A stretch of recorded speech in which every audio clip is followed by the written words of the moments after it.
Vijeta, and it was awesome from Deepak. And we have got Nitin Kamath and Mihir Dalal here. So basically, Nitin, I think I've known him from some time, and I think from every time I kind of interact with him, he's kind of both him and Zerodha is becoming bigger and bigger. And Zerodha today is the number one retail stockbroker of India. And so I think it's like a phenomenal growth, and has the way it has beaten the likes of ICICI, etc., is like just amazing. I think everybody is amazed how it was built. And of course, I think Nitin also, I think we are one of the very few companies where you still hold significant stake while the company has become so big. I think that's one of the most awesome stuff about Zerodha and Nitin. And I think I'll have a Mihir. Mihir, I think, has been a great friend, and he, of course, I keep reading the articles that he writes in Mint, which is like really good publication. And also Mihir, he is an author, and the Big Billion Startup has been a very, very popular book. It has been also been signed up to be made into a movie, and I think it gave great insights on, especially great insights on a local startup, how the whole story of how it worked, etc. I think it's been like really, really, amazing in that sense. And so I'll let Mihir and Nitin, start off. Thanks a lot, Shesh. Great to have you here, Nitin. Yeah, it's I mean, we're all trying to cope with these very confounding times, and thanks a lot for having such an event like this, Shesh. Nitin, am I audible? Yes, you are. Great. Yeah. So just to kind of start off with, could you give us a sense of how you guys have been coping with this? What are the changes that you've made because of the enforced lockdown, and just how have things been like for you in the last 5 to 6 weeks? I think it's been quite okay for us actually, because the way we used to operate as a business was anyway most processes was very online, very digital. Mm-hmm. And so we actually went full work from home almost 10 days before the official lockdown was announced. Right. So we've been okay that way. It's just there are small little bits of our operation that requires a physical presence, mm-hmm. like things like opening an account when the account opening is a physical form. Yeah. Right? So we've had to stop that. So there are tens of thousands of customers who want to onboard using a physical account opening form who are not able to onboard right now. Right. But apart from that, it's okay. I think what's been tough for us is the volatility in the markets. Just this whole working from home and every day the way stock markets. At least the last week was okay, but then the entire month of March and April was just quite crazy. Like moves that happen over a month happens in like half a minute, half an hour. So right. So that has been the challenge. Risk management and kind of working remotely and still be able to manage all of that risk. Yeah, I think the last time we saw this kind of volatility was probably during the 2008 financial crisis, right?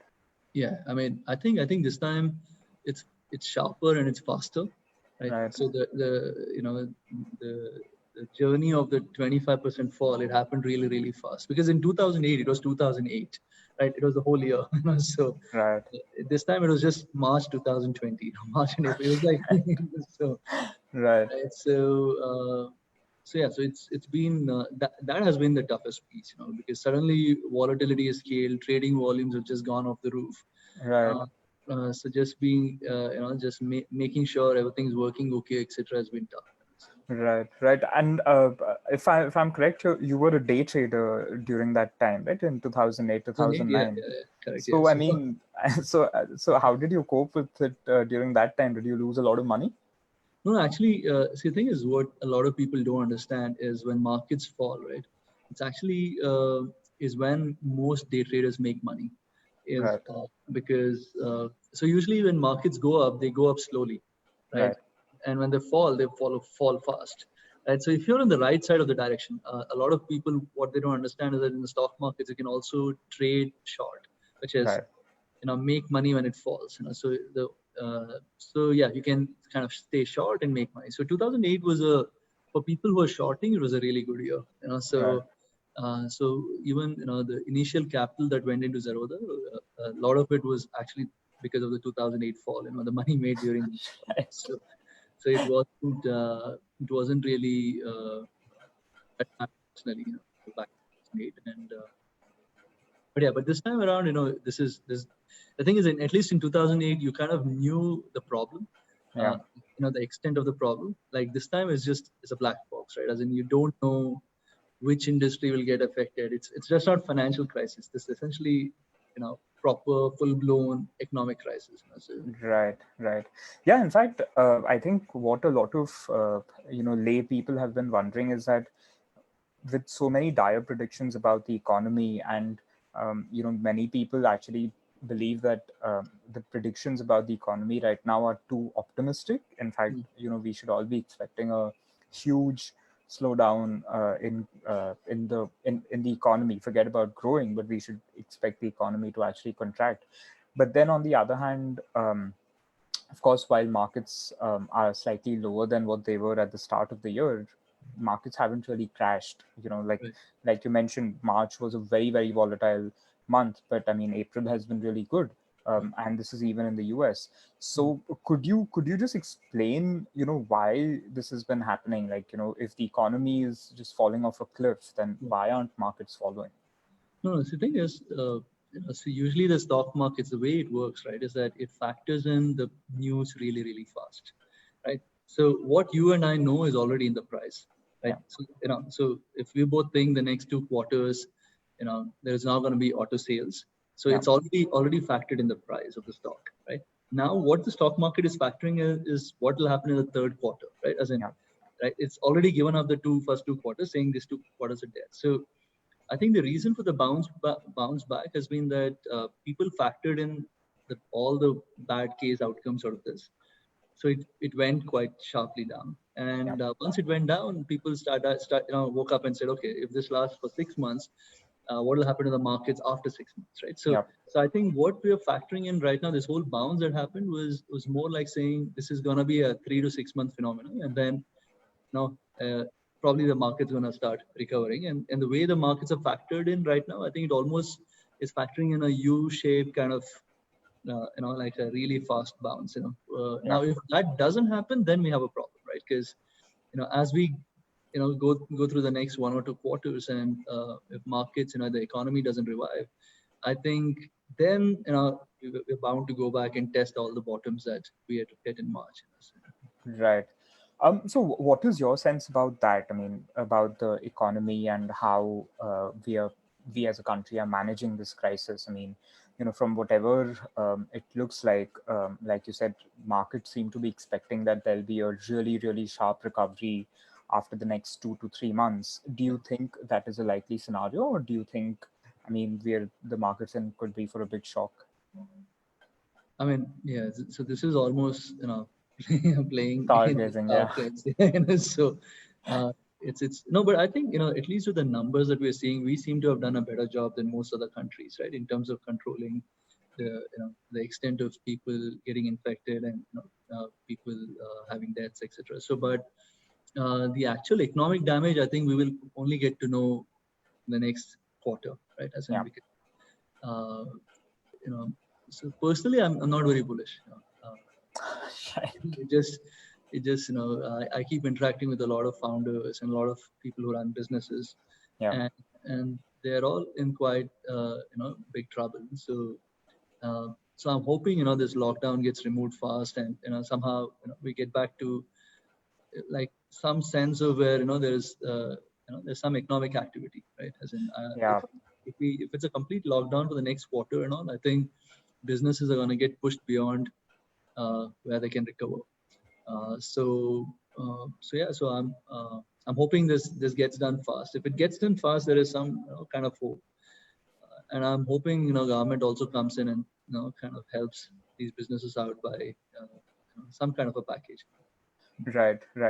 So if you look at economies across the world, I mean, many large economies, including China, US, France, etc., they've seen an actual contraction in GDP in the first quarter. I mean, of course, India because we were like the coronavirus spread really late over here, only from say the second week of March or so, our first quarter looks okay. But I mean, the second quarter, you're going to see like April and May just being complete washouts. So given this in mind, I mean, how should we be thinking of, you know, how a recovery could look like in terms of there being a precedent? Because this is, like you said, this is not like the 2008 crisis where, you know, it was purely a financial crisis as such. This is just, I mean, it just seems to be such a big and complex thing that it's very hard to wrap your head around it. So, I mean, how should people be thinking about, you know, how can India as an economy recover from this? Yeah, no, I mean, I think it's you know, whatever firepower our government has left, I think they should throw at this first. You know, I mean, because it's important to, you know, help the businesses out at this time. Uh, I mean, there are a lot of businesses that are like, you know, businesses like us. We've actually not really lost anything in this fall because you know, we've been able to operate completely online, and you know, business has been quite okay. Yeah. But then there are so many other businesses who need so much more help. You know, so and I mean, I think I don't know if you and me can really do something about it. I think this right now is in the hands of the government. They Yeah. have to come in and throw in some kind of a package. I think the advice for, you know, people listening or, you know, watching, etc., is that I think it's a time where, you know, you need to probably throw away your credit card, right? As in, Right. you know, so it's Focus on savings. yeah. I mean, just you know, if you have an outstanding credit card, just get rid of it as soon as possible, as in, you know, cover that outstanding, and kind of go back to living a life of austerity. You know, so because this I think the world, you know, is going to get tougher for people. So you know, while spending is required for the economy to revive, I think for people like, you know, for normal people, I think it's important that you know, this is the time to kind of not spend as much. You know, you know, it's almost like time to live the life of a monk. You know, so Right. Right. because it's important. I think I don't know if we will, you know, in the next 20 years ever see a crisis like what we're seeing today, right? It's a proper black swan, Yeah. right? And the thing about these kind of crises is that it's just to get through this, you know, as in, Yeah. Yeah. you know, without too much of damage, because there is going to be a rebound at the end of it, and you know, we'll all benefit. But the idea is you get through this crisis and give yourself a decent chance to kind of recover everything in the rebound. You know, so Right. right, Right. so it's surviving is, you know, I think everyone has to just get into the proper survival mode. You know, so. Yeah. Yeah. And so, how, I mean, as a company, how are you going about dealing with the situation? I mean, what are the scenarios that you have in mind, you know, in terms of when this could end? And also, if it doesn't end anytime in the next 3 to 6 months, what do you do as a business to ensure that you are not too damaged by it? No, I mean, here we've been extremely lucky because the last month was actually the biggest month we had in the business till now. Because I think people working from home have more bandwidth to think about finance, Yeah. right? You know, so we opened, not just us, the entire industry has opened the maximum number of demat and trading accounts in the last month, Right. right? And the activity in the market also has picked up significantly. One is, of course, you know, everything is available at a discount. Prices have crashed. But two, I think this whole work from home has given people you know, a lot of people who are sitting on the edge thinking if I should invest, should I open a trading and demat account, all of that. You know, so I think there's been a rush of those people opening up accounts. Yeah. So that way we're okay. I mean, even this whole, you know, situation of having the teamwork. We're a 1,200 member team. Mm-hmm. The entire team is working from home, and actually, I think the productivity has actually gone up in this, you know, in this time. We have gone after every single process which was inefficient and tried to make it efficient. Right. You know, which is the other flip side to this, because of all of these automation that we are trying to do to help people who are working. The flip side of it is that these processes, automated processes now, you know, make a lot Make of jobs people. redundant. Yeah. Yeah. You know, Of course. so I think all of these. I mean, this whole post-corona world is going to be, I think, like significantly different to the pre-corona world. You know, so I think, so yeah, so I think the big problem for this country right now is probably employment. I don't know. I really don't know how jobs can be created at this time, right? As in, um, it's going to be really, really tough, just the employment angle to this. Yeah, especially in a country like India, where I mean, employment is anyway such a big challenge with so many millions entering the workforce every month. So usually, people say that when markets are volatile, it's the worst time to enter. Right. And yet you've seen, and other broking businesses have seen such a flood of new entrants. I mean, what would you tell these guys who are entering the markets at this time? I mean, see, the good thing is that what we are tracking, right? Is it's not like people opening account and just going gung ho and putting all the money into it. Right? I mean, these are guys who are sitting on the sideline, who started investing 1,000 rupees, 5,000 rupees, and things like that. So you can't really go wrong on that. Right. I think people who are looking at this as, oh, it's fallen so much, so it's gonna bounce back. Let me buy boatloads of stock. I mean, those guys, I think, we try to put some sense saying, I don't think this is it's going to be bouncing back immediately. This is probably a 1-2 year, like a wait. And even that 1-2 year, I don't know all the worst case outcomes yet, right? As in, Yeah.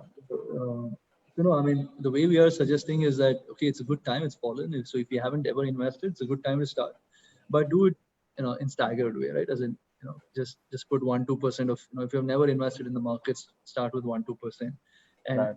and every fall maybe just increase it or something like that. So it's a really good time for people who are sitting by the side to, for example, start a SIP. I think SIP is when if you're able to get 1-2 years of really low price on the SIP, on the long term, the dollar cost averaging kind of works much better for you. So Right. so it's I mean, the advice would be that this is most likely not going up, to so it's probably it's probably bouncing to fall again, so Yeah.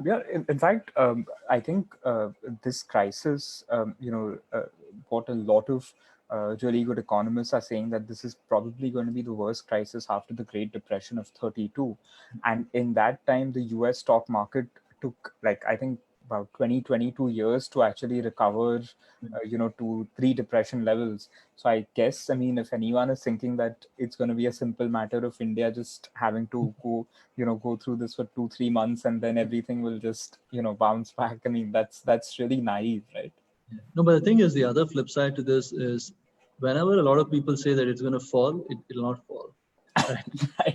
So that stock markets are, I mean, it's just, when I, like, every morning you listen to gloom and doom, like everyone calling about it, like, saying it's going to fall, and that's typically when market outperforms, right? Like April.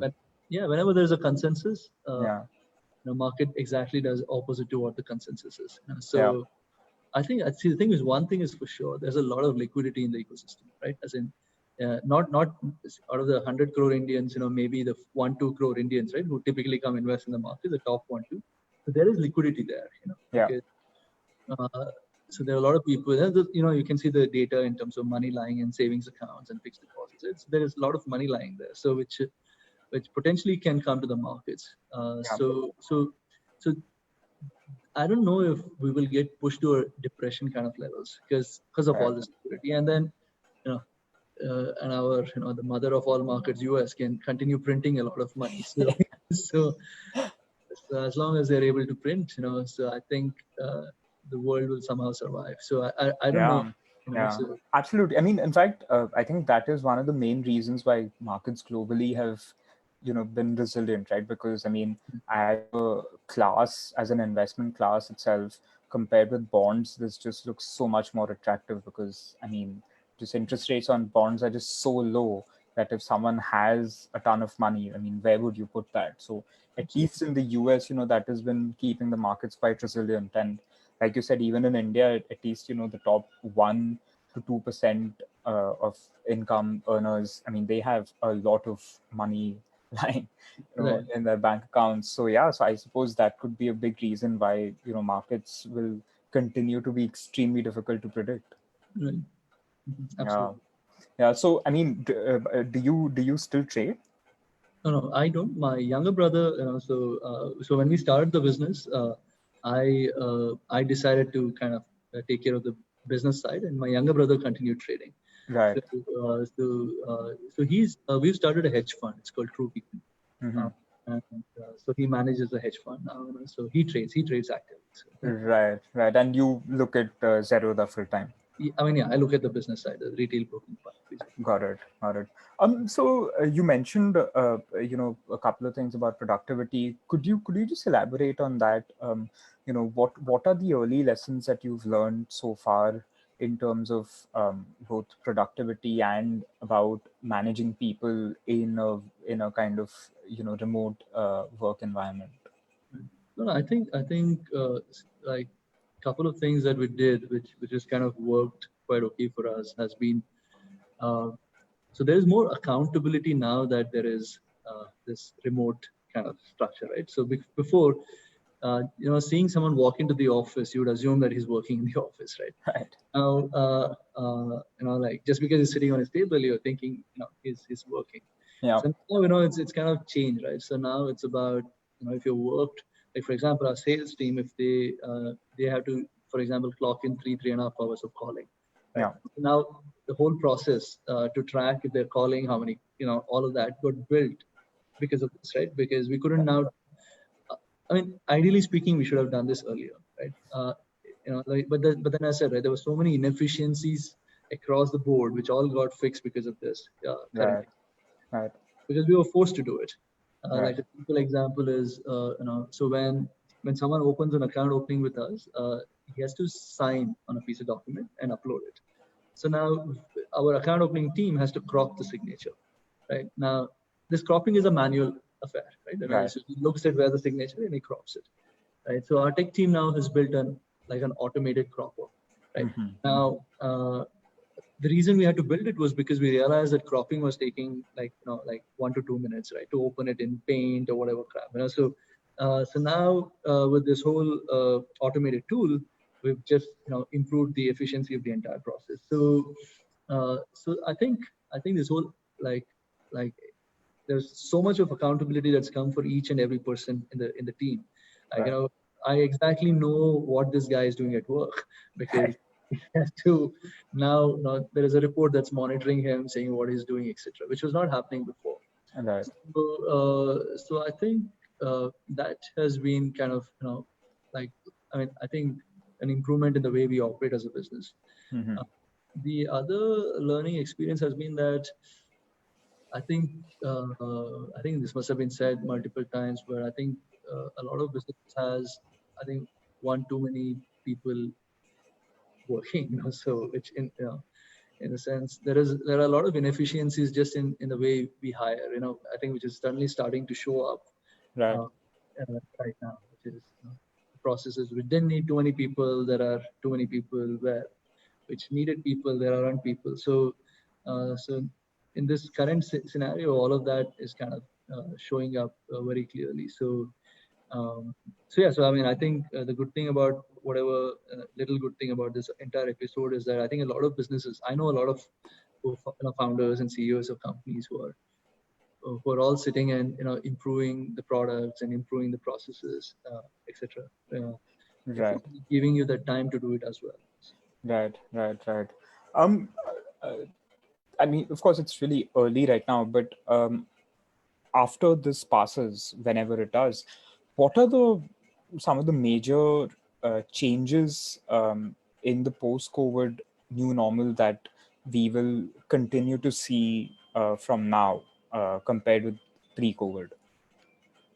No, I think just the way we work, I think, like I said, all these efficiencies means a lot of automation, right? I think automation means maybe lesser number of employment issues. So right? Also this entire working remotely means, I think, for sure, we were thinking of moving into a big office, as in we have 20,000 square office. So we had thought square feet offices, we thought we will take 180,000, but I think I'm differing that, right? Because with this whole remote, I mean, some of the people are enjoying working from home, right? As in, because they're actually being more productive. They're enjoying being with the family more. So we're like, why even force them to spend 1-2 hours in traffic to come to work, right? As in, Right. and if someone can work out of a remote small city, a small town, etc., I think India needs that right now, right? I think we need to somehow stop clogging the cities, and Right. and I think businesses like us can do our part to see whatever work can be done remotely. If people can do it of small towns and cities, so you need to help rev up those economies as well. Right. Uh, so I think the way people work in itself is going to say change significantly. Mhm, mhm. And I mean, of course, Zoom, etc., was always there, right? As in, but now we are also comfortable on Zoom, right? I mean, I almost Right. feel like you're sitting right in front of me, right? So Yeah. it's so uh, so I think with this, I think this whole working remote, working online, all of this, I think this is going to take off big time. I'm already seeing a lot of my colleagues, who are CEOs, etc., doing, kind of pushing the businesses towards that direction. Got it. Got it. Got it. And how have you been coping with this generally? I mean, how has your routine changed? And like, does this feel fine to you? No, I think the first 1-2 weeks were tough, and but now I think I've gotten proper domesticated. So I think now if you ask me to go out of the house, I might be like, "Do you go Right. out of the house?" So, uh, so right now it's like I'm kind of quite okay. I think personally there were few issues, like personal issues. I've been overeating and like Right. no physical activity and all of that, right? So I don't know, that personally has been quite tough, and just but yeah, but I think I've kind of figured hacks around this now. So Yeah. Which city are you based in? I'm in Bangalore, honestly. Ah, okay. Yeah. I mean, Bangalore is not too badly hit, thankfully. Right. No, I mean it's a lockdown, so it's everyone's, I mean, doesn't Yeah. matter where you are, we are in the house, right? So it's Yeah. No, true, but so I'm actually in Bombay right now, and the situation here is really bad. So, even if I mean, today the government announced a 2-week extension to the lockdown, but I think even after the 17th, people here are not going to feel safe, yeah. stepping out at all. So yeah, so like compared with other cities, Bombay has been particularly badly hit. So yeah, let's see how this ends. But thanks a lot, Thanks. for chatting. I think we'll now throw the floor up to questions. Sure. Shesh, would you like to, take? Uh, uh, would you like to I just? think so. Vijeta would be consolidated. Vijeta, you there? Yes, yes, I'm very much here. So Okay. I'm just reading out the questions right away. Okay. First question is, can you throw some light on China, which is going to be starting or claiming to start a major trial of state-run digital currency? Yeah, I mean, no, I actually am not tracking. I'll have to skip that question. So, Okay. And then Nitin, you should listen to this one question also, right? He said, which are the best companies to invest in right now? Are you a I mean, soothsayer? Right, so the two questions that you don't want to answer, right? no, I mean, best companies, like I said, it doesn't matter what. I mean, a company is part of the overall economy. So I think I don't think it's a time to be trying to be gung ho and being overly bullish about world and starting to invest a lot of money. I think the right way to do it right now is take 1 to 3% of your 1 to 5% of your capital and maybe start allocating it to the markets. If you haven't already done it, if you've already done it, you're sitting on some loss. I think the biggest mistake retail investors do is average it down. In the sense, so if you bought a stock at 100, it's available at 50. You think by buying at 50, I will average my cost price to 75. So that isn't like a really great strategy in the long run. So if you already have quite a bit of allocation to the stock markets, I think it's time to keep quiet and not add more. So companies in itself, I wouldn't be able to comment. So. No, I absolutely understand that, Nitin. And this is something that both Nitin and Veer also. I mean, it's always a standard question, right? Startups funding? What is the outlook? How do you think they should be, preparing, working, and whatever? What do you feel about those things? What are your inputs? Just a second. I sorry, I lost it out. This Yeah, is something that both you and Mihir can take. There Uh-huh. are startups out here who are saying like, what is the funding scenario? What do you feel about the opportunities that are still there? And of course, look, we had a previous session with VCs a couple of hours back, Right. where they very clearly said that opportunities are there, but very tough, and most investors would be a little bit careful. But no, Nitin, you and Mir are always, you'll have been around not just as journalists, but people in the ecosystem. So, what is the, your take on it right now? Right. No. I mean, I think funding is going to be tough, right? As in, there is no questions about it. So I think for a startup right now, it's about conserving, and surviving this this whatever period it is, 1 year, 2 years, whatever, right? As in, I think um, startups have to do whatever they have to do to survive this period. I think the other thing I think startup have to do is actually answer the hard question, which is what they're doing, is it worth really doing, right? Because a lot of people get stuck in this whole ego trap of not wanting to pull the plug. So one of the biggest rules of stock market, like trading, when you're trading the stocks, is to have stop loss, right? That's the most important thing, and not just a stop loss on every trade, but on trading itself. Saying when do you stop trading if it doesn't make sense to you, right?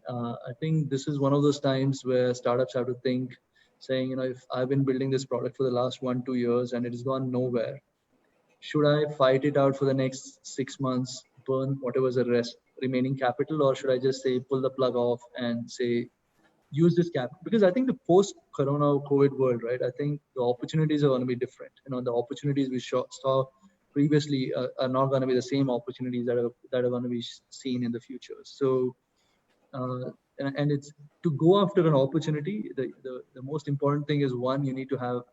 You shouldn't be married to some other opportunity. So if you're stuck into another business which is not doing well, and a new business opportunity comes up, you would not take that, right? So it's I think it's one of those times where you have to say that, in 3 to 6 months from now, the kind of opportunities the world will throw at us are going to be different. And to take those opportunities, it's important that I'm not already sitting on something which I can't move out of. So maybe, it's another way of looking at it. And Mihir might want to add something.